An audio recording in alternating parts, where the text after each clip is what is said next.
Club 40 Audio presents the Rehearsal Club Review, Part 3.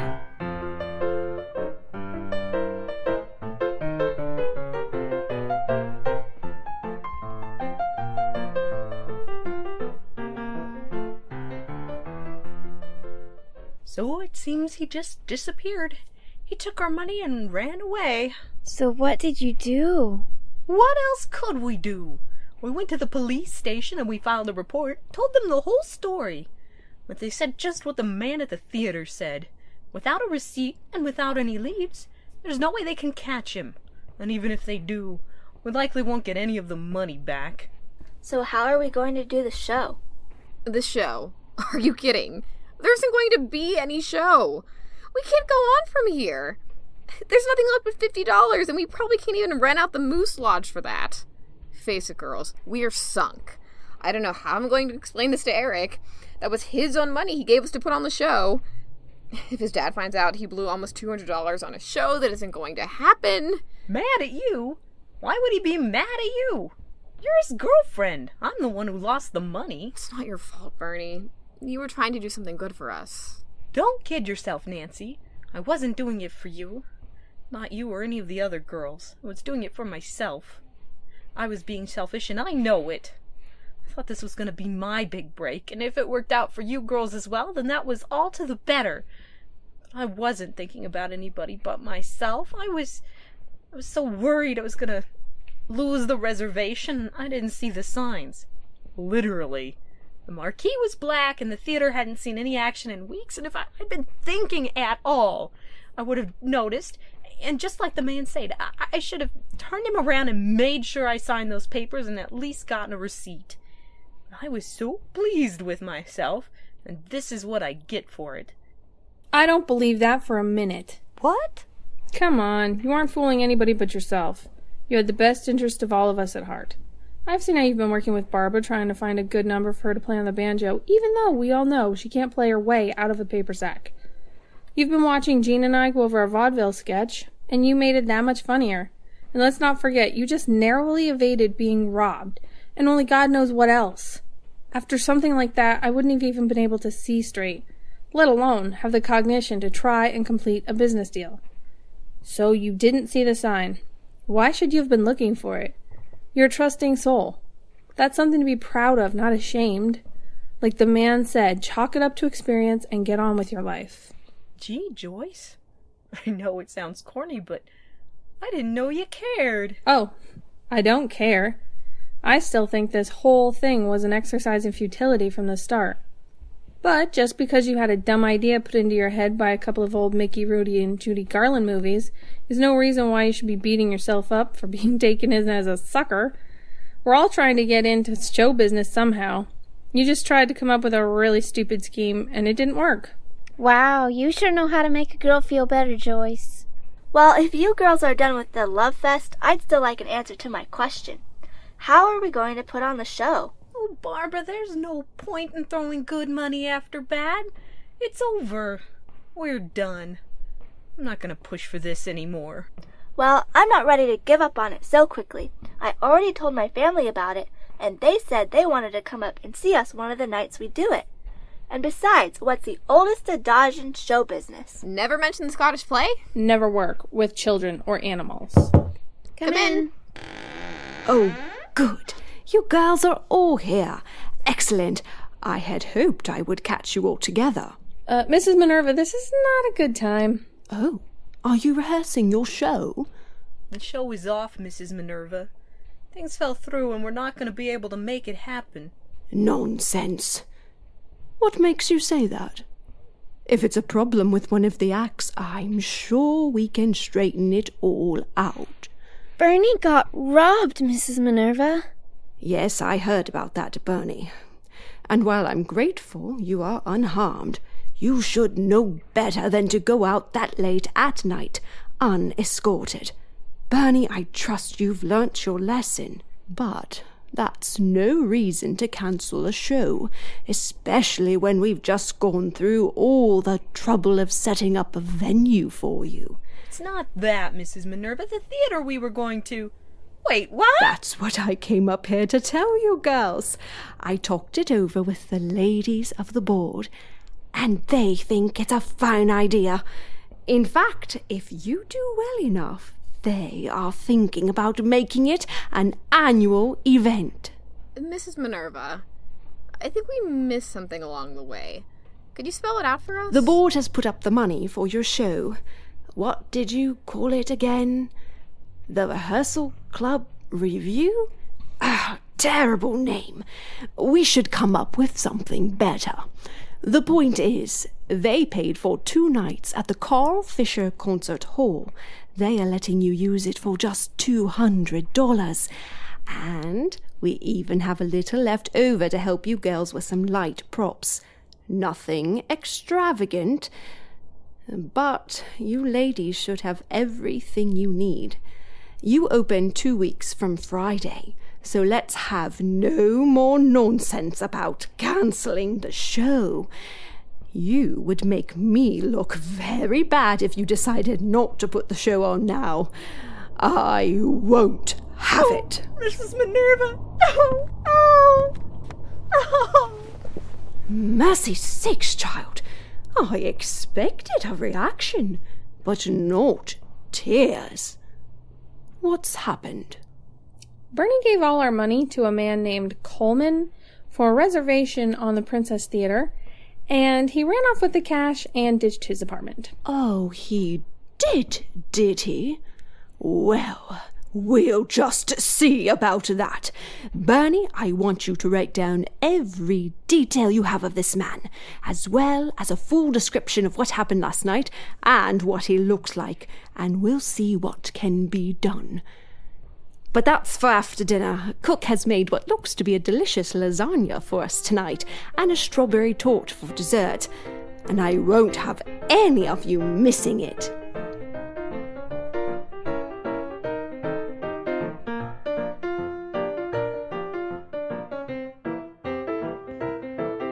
Burnie! Dawn, what are you doing here? You're supposed to be out front with the audience. Oh, the show doesn't start for another hour yet. I figured I'd come back here and wish you all break a leg. I appreciate it, Dawn. Your being here on opening night really means a lot to me. No problem at all. I only had to cancel 3 business meetings and dates with 2 other girls to be here. You make Red Butler look like Clem Cadiddlehopper. Oh, anybody out front yet? Yeah, a couple, actually. That's a good sign. Usually people don't really start to show up until 30 minutes before the show. Did you know we sent out nearly 1,000 invitations and they double as tickets? Really? That many? Yes, we went down the list of agents in the phone book and sent a card out to every one of them. And of course each of us girls handed out a few to family and friends.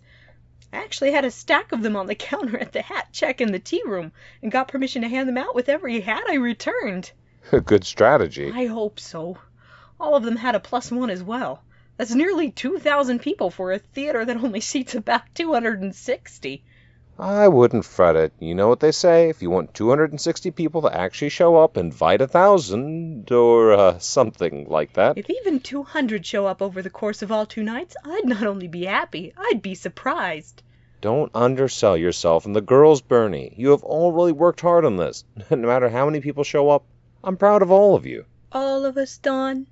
Well, one girl in particular, a little more than the others, I think. Honey? Oh. Yuck. Gag me with an entire place setting. Hey there, Barbara. Hello, Burnie. Donald. Am I the last one here? I think so. The other girls are in the back room getting their makeup ready. Oh, you did bring the police officer outfit for the $2 sketch, didn't you? Of course I did. You have no idea how hard it was to find matching big white buttons. I had to run all over town looking for just the right thing. Well, it looks wonderful. Did Mrs. Minerva come with you? Mrs. Minerva. About 10 minutes before I left, she answered the telephone. I couldn't hear what the other person on the line said, but I could hear that it was a woman. She got real excited and practically ran out of the building. I can't imagine what it was all about. I thought she might have been coming here. She's not here yet? Drat. I wanted to tell her about my new boyfriend before he stops by and she runs him off. Your new boyfriend? What happened to Eric Rumpelmeyer? Don't tell me he dumped you because Burnie lost the money. Oh, of course not. I didn't even get to tell him about the money. He and I called it quits about a week ago. Turns out, he wanted to go on a tour of Europe before he finishes college and starts working the store full-time. He's going to be away for months and months. You gave up Eric Rumpelmeyer because he was going on a trip? Are you insane? He's gorgeous. He's rich. He's a no-good two-timer. But what makes you say that, Nancy? I didn't break it off with him. He broke it off with me. He says it's because he doesn't want to tie me down while he's away, but I know it's really because he doesn't want to be tied down to the girl back home while he's gallivanting around the world. He can't fool me. Well, you did have another beau waiting in the wings, so you can't be too broken up about it. I was too. Don't think for a second I wasn't. I cried for a whole hour. But then this nice guy came over and sat down next to me and offered me a hanky. Ugh, and don't tell me. That's when you knew it was true love. Don't be ridiculous. It wasn't until that evening over dinner. Of course it was. How stupid of me. So, did Mrs. Minerva say when she'd be back? No, didn't say a word to anyone. Just out the door and gone. Well, I hope she makes it back in time. Someone has to introduce the show. Why not you, Don? Me? I'm not an actor. I'm no good at lines. Oh, don't be silly. Ladies and gentlemen, thank you for coming out tonight to our show. The Rehearsal Club Review, sponsored by the ladies of the Rehearsal Club. The girls in the show have worked extra hard to prepare tonight's show for you. And I hope that you will be thoroughly entertained and that you will all see something you like. Most, if not all, of you here tonight are agents of the entertainment business in one capacity or another, so there's no point beating around the bush. Each one of the ladies in our show tonight are all looking for a job on the stage, or will be after Sunday night. So, we hope that you will enjoy, and if none of you are interested tonight, we hope you will tell your agent friends, and perhaps one of them will be tomorrow night. How do I get off? Just introduce the number. Oh, right. Ladies and gentlemen, the opening number. Yay!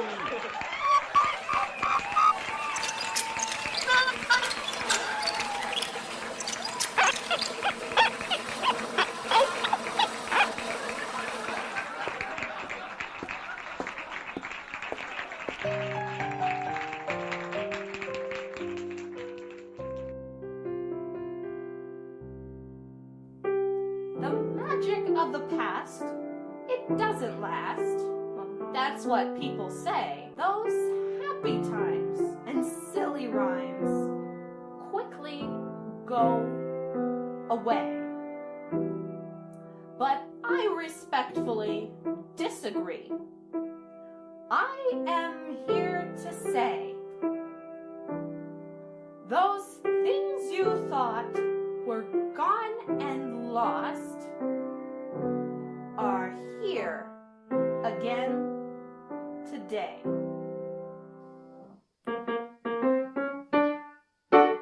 Close the doors, light the lights, 'cause we're bringing them back once again. All those jokes you thought were all through live once more in our little review. Those are lines we've rehearsed, from the greatest and best to the worst. Hey, Burnie! Did you hear about the owl and the goat that had a baby? Yeah, I'm told they had a hoot nanny. I heard there was a handsome young man knocking at your door all last night. Yeah, but he made such a racket. I finally had to let him out. You'll have fun and you'll sing. By the end of the night you'll take wing. All the songs of which you've forgotten the words, you'll recall are for more than the words. Once we're done, you will see all the glory of what used to be. Now it's time to make old things new. Hear the Rehearsal Club Review.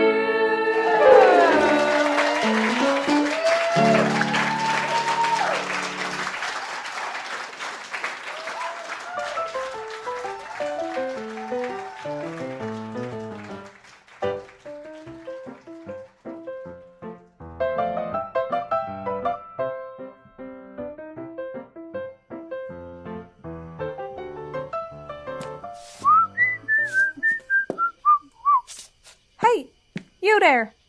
Wake up! No sleeping on the park bench! I said, wake up! Oh, terribly sorry, officer. I had a long night. Oh, it looks like you've had more than one rough night. From the holes in that coat, it looks like you've had a rough month. The last few years. Well, I'll tell you, it hasn't been easy. I'd better be moving on. Better get on home. See you later. You aren't fooling anyone. Let's see your identification. Identification, right. You know, I must have left it in my other pants. You don't have any other pants. Come along with me. I'm arresting you for vagrancy. All right, officer, you got me. Just a minute there. You can't arrest that woman. She has rights like everyone else. Don't worry, kid. I'll defend you against the Cossacks. No, it's really not that big of a deal. I've been in jail, Not another word. Not another word. Don't you know they can use everything you say against you in a court of law? Nancy McConaughey's the name, and lawyering is my game. And I'm going to represent you. No, really, it's okay. If they take me in now, I can get a warm meal, and I haven't eaten since lunch. Yeah, just like any upstanding citizen. You had a nice big lunch of corned beef and cabbage, and you waited till now to eat it just like any responsible person who eats 3 square meals a day would. Now then, officer, what's this you think you have on my client? Well, let's see here. I've written her a citation for 2 counts of vagrancy and 1 count of public loitering. She can either come along with me to the station and spend a night in a tank, or she can pay a fine of $2. What utter nonsense! Fines and nights in jail are only for the guilty, and my client is innocent. I demand that we see a judge. No, really. I could just plead guilty, or if you have the $2, then, well, I'll pay you right back. I have a friend who... I demand that my client be allowed to see a judge this very evening. No, really. I don't mind spending a night in the tank. All right, sister. If you want to play it that way, I'll take her over to the courthouse, and you can have the night court judge hear your case. But they were pretty backed up last I heard, so you may have a long wait.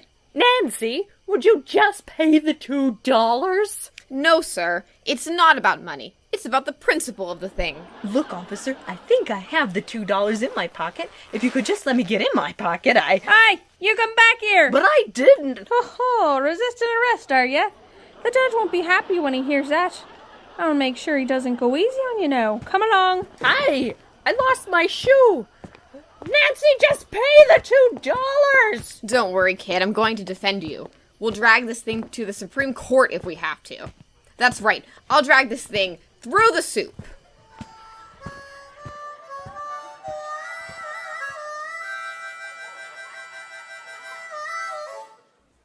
Look, Nancy, I don't want to fight this thing. Why couldn't you have just let him take me to the police department and throw me in the tank?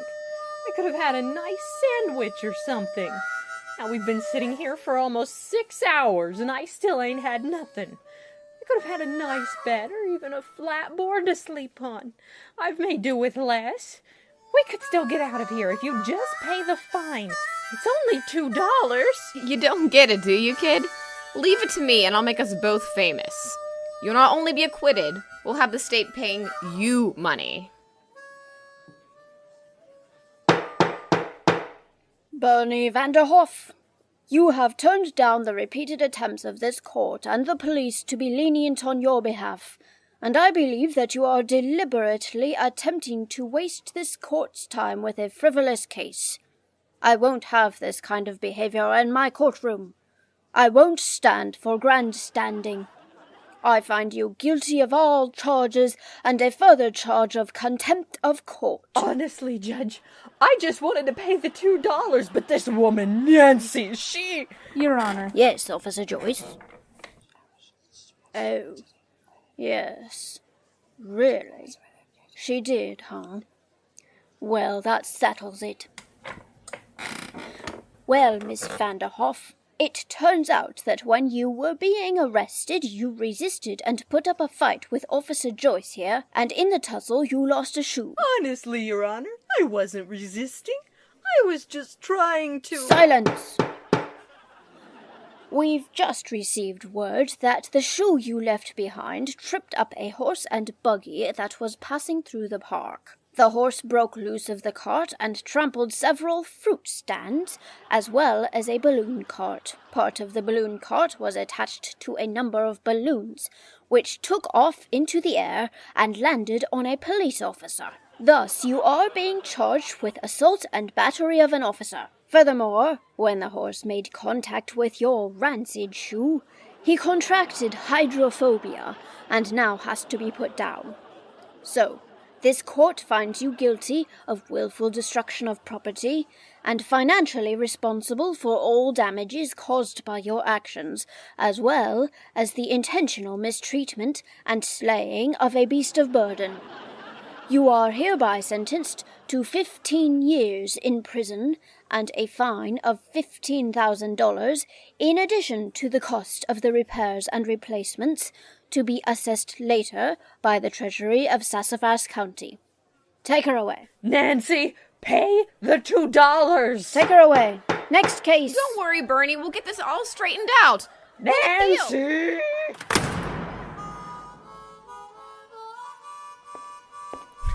Burnie, I did it. You're free. We got the case dismissed. Case dismissed? Why, how?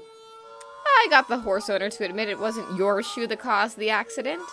The horse had hydrophobia already when they set out that day, and the owner had him pull the cart anyway. It was the fountain in the park that set him off, not your shoe. You mean it? After 14 years in prison, you finally got them to admit that it wasn't me? That's right. And because you've been locked up in here for so long, wrongfully, I got the state to pay you restitution, just like I promised you all that time ago. That's wonderful. How much did you get me? $200,000. That's wonderful. After all this time, I can start a new life. Well, there was a little matter of my bill. I won't drag you through all the details, but in the end, you were left with a grand total of $2. $2.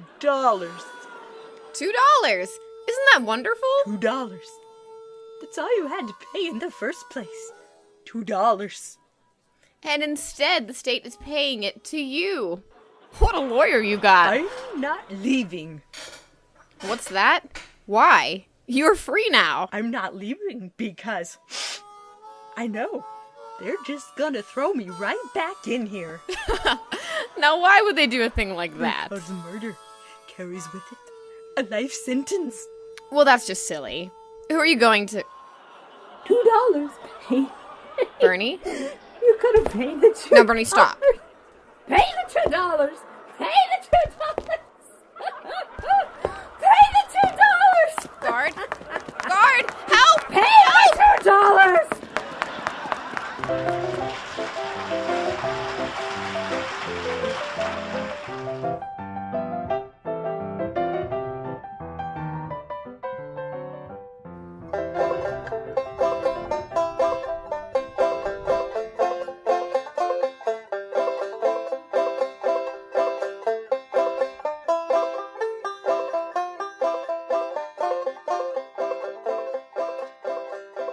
And remember, friends, when you want the best gin in the country, remember to ask for Guzzler's Gin, the smoothest gin there is.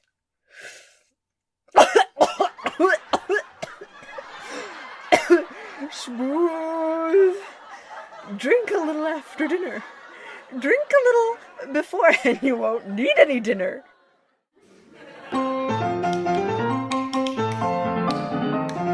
I'm a Yankee Doodle dandy, a Yankee Doodle do or die. A real-life nephew of my Uncle Sam, born on the 4th of July. I've got a Yankee Doodle sweetheart, she is my Yankee Doodle joy. Yankee Doodle came to town just to ride a pony, I am that Yankee Doodle boy.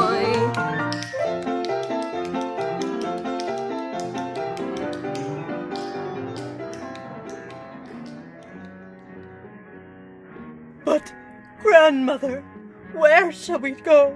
What shall we do? The house is burned to the ground, and the Yankees have taken every last thing of value we had. Don't you worry, little Nell. We have a treasure that no Yankee could ever take away from us. It's not about the house, or the money, or even the land. We have love, and love can get you through anything.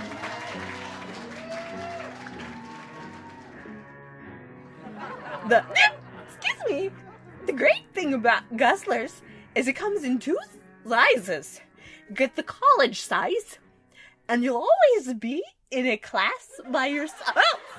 There's no bad taste, no after effect, no upsetting of the nerves. Just a nice, smooth drink.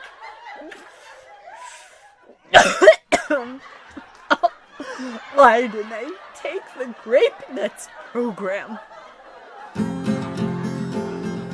Listen to the jingle and the rumble and the roar as she glides along the woodlands through the hills and by the shore. Hear the mighty rush of the engine, hear the lonesome hobo's call as we ride the road to Birmingham on the Wabash Cannonball. From the great Atlantic Ocean to the wide Pacific shore, to the green and rolling mountains, to Belle Harbor by the moor. She's modern, tall, and handsome. She's known quite well by all. She's a regular combination, the Wabash Cannonball. With Guzzlers, you don't need a chaser. Nothing could catch ya. Save money and get the jumbo elephant size. Only 25 cents a quart. Put a little in your glass, or you can put a lot in your glass. A whole lot. Because if there's one thing that Guzzlers is, it's smooth. You will see all the glory of what used to be. Now it's time to make old things new. Rehearsal Club Review.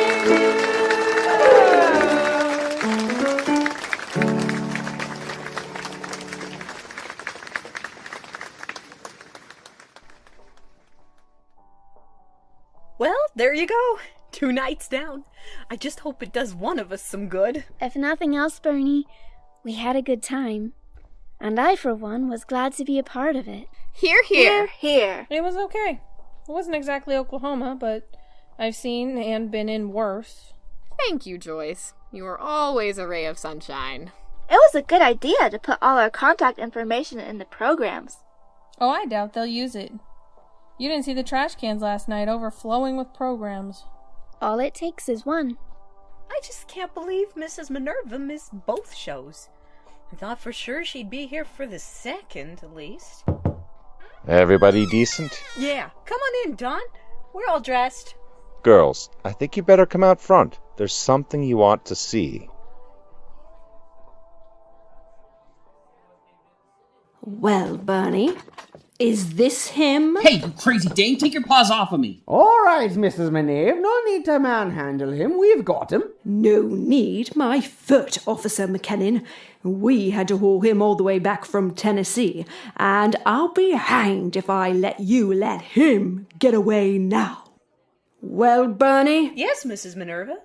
That's him, the manager of the Princess Theater. Oh my goodness.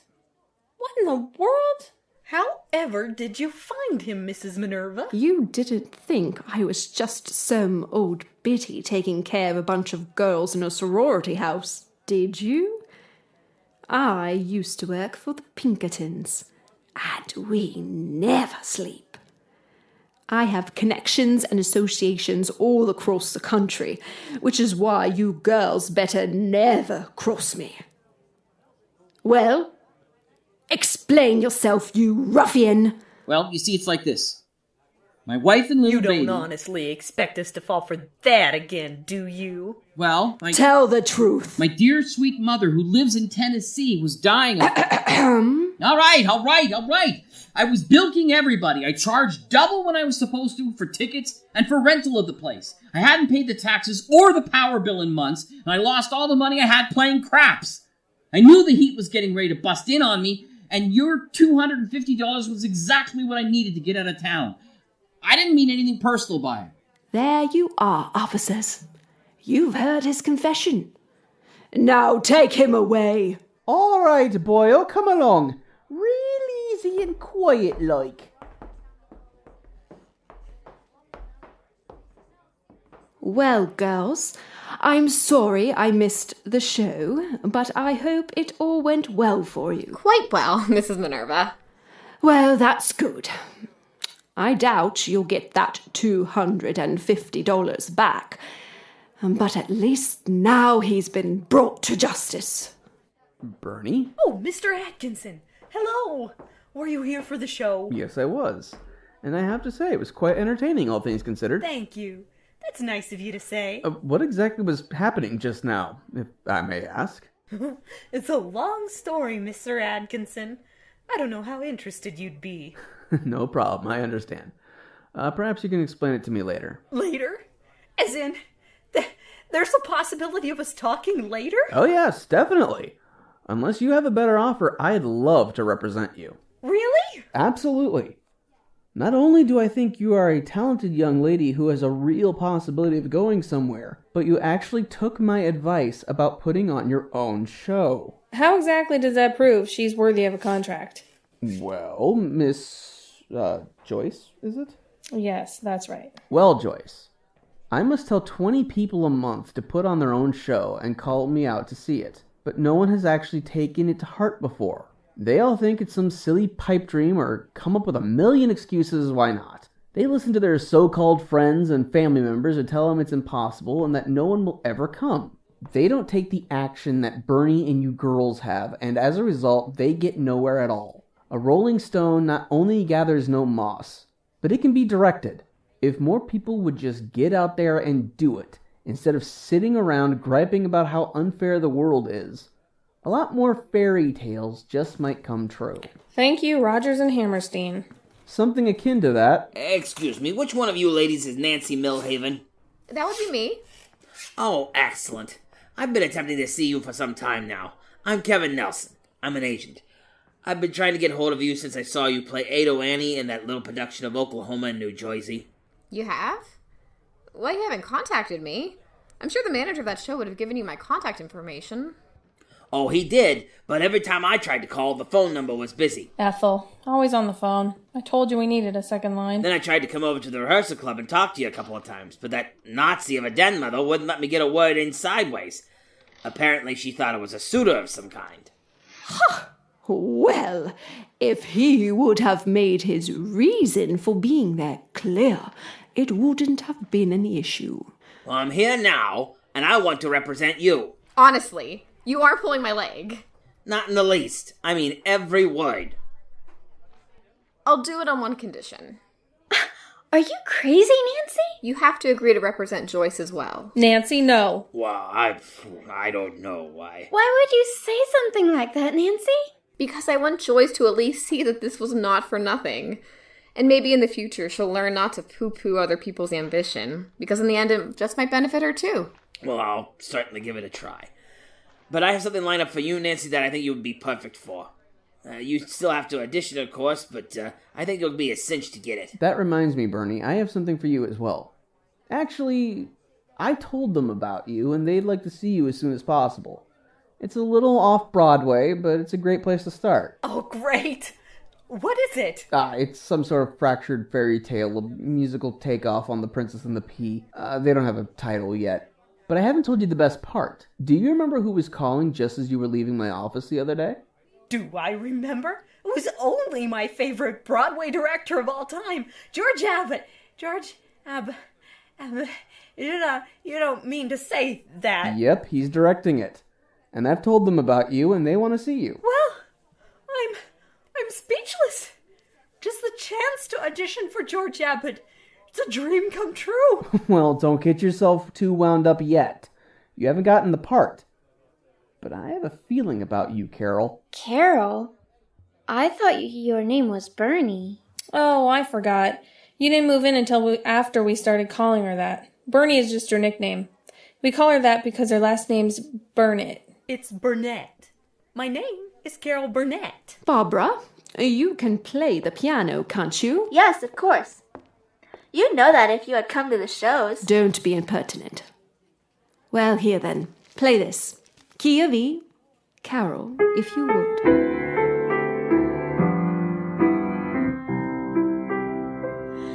There's a time we set aside for dreaming, and a time for things we have to do.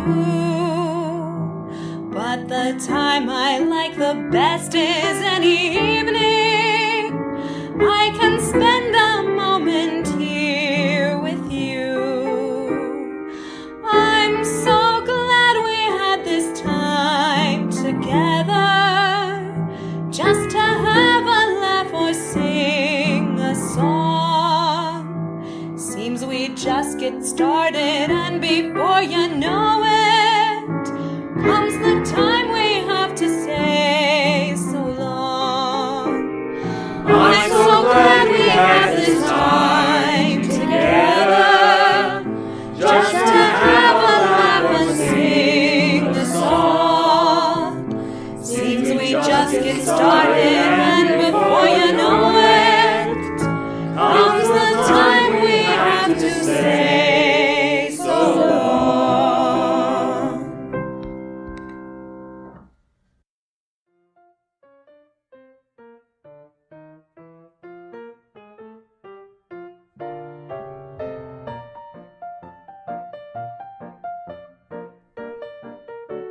You have been listening to Club 40 Audio's original presentation of The Rehearsal Club Review. Heard in the cast, Leah Bowers as Mrs. Minerva, Josh Momini as Roger Atkinson, Cletus McConville as Eric Rumpelmeyer, Judith Critchfield as Sue and the hostess, Wesley Critchfield as Eddie Foy Jr. and Kevin Nelson, Sean Dugan as Donald, Jack Ward as Coleman, the manager of the Princess Theater, Miracle May as Barbara, Rebecca Coley as Nancy Milhaven, Emily McIntosh as Jean, Rebecca Sylvester as Joyce, with Kendra Akers as Burnie, aka Carol. All other roles were played by the cast. The Rehearsal Club Review is an original radio play written for Club 40 Audio by Wesley Critchfield. It is based on true incidents from the life of Carol Burnett, as recounted in her memoir, This Time Together. While many of the incidents contained in this story are real, the dialogue and characters are completely the creation of the author, except where outlined by Carol in her book, and no disrespect to those who actually lived it should be inferred. All names of real people and places are used fictitiously. The song This Time Together was written by Joe Hamilton. The song Once a Year Day from the Pajama Game was written by Richard Adler and Jerry Ross. The song The Rehearsal Club Review was written by Wesley Critchfield, with assistance from Kendra Akers. Music supervisor, Mary Beth Akers. All other music used in this program is in the public domain or is available from YouTube's audio resource and does not require accreditation. Please remember to like us on Facebook and follow us on Twitter at Club 40 Audio. Consider becoming a patron on Patreon and follow us on Tumblr. This and all of our productions are available for download at club40audio.bandcamp.com. That's club, the number 40, audio.bandcamp.com. The Rehearsal Club Review is a production of Club 40 Audio, and all rights are reserved.